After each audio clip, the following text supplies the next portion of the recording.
Breakfast tayo, guys. Kain tayo. Aking breakfast, ayan. Isang hiwa ng cake. Pag ako na yung nakakamiss yung pagkain, bumibili ako. Ayan. Cake, kain tayo. Meron akong kape.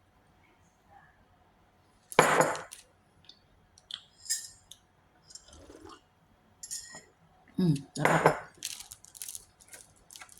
Diba? Ang paano lang, tanggal ng, diba? Nakakamiss kasi minsan. Chocolate cake. Sarap.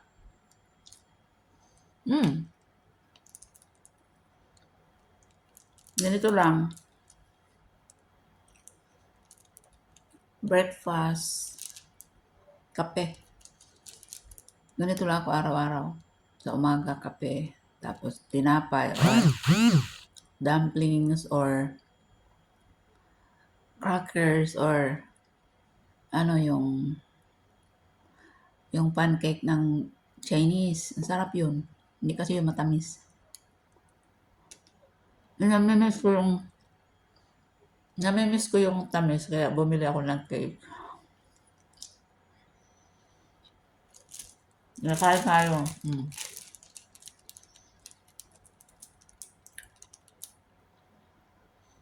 Pwede kasi makabili ng isang hiwa. Kaya bumili ako isang hiwa.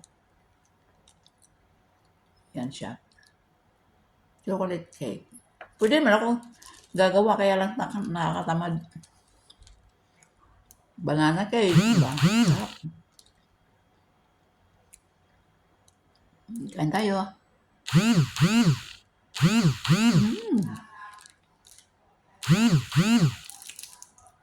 Solved na ang breakfast. Hindi ako nagkakanin sa umaga.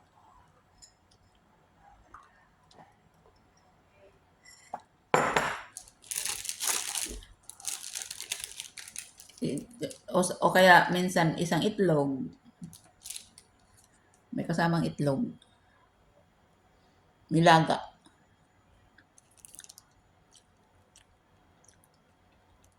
Tanghali na ako nagkakanin or noodles or sa tanghali.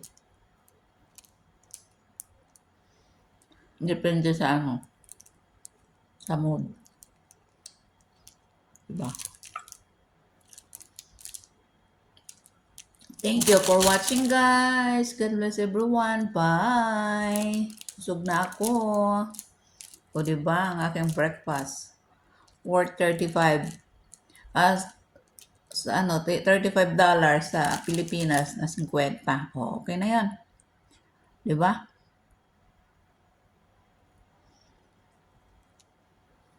Busog na. Diba? Bye! Thank you for watching. God bless everyone.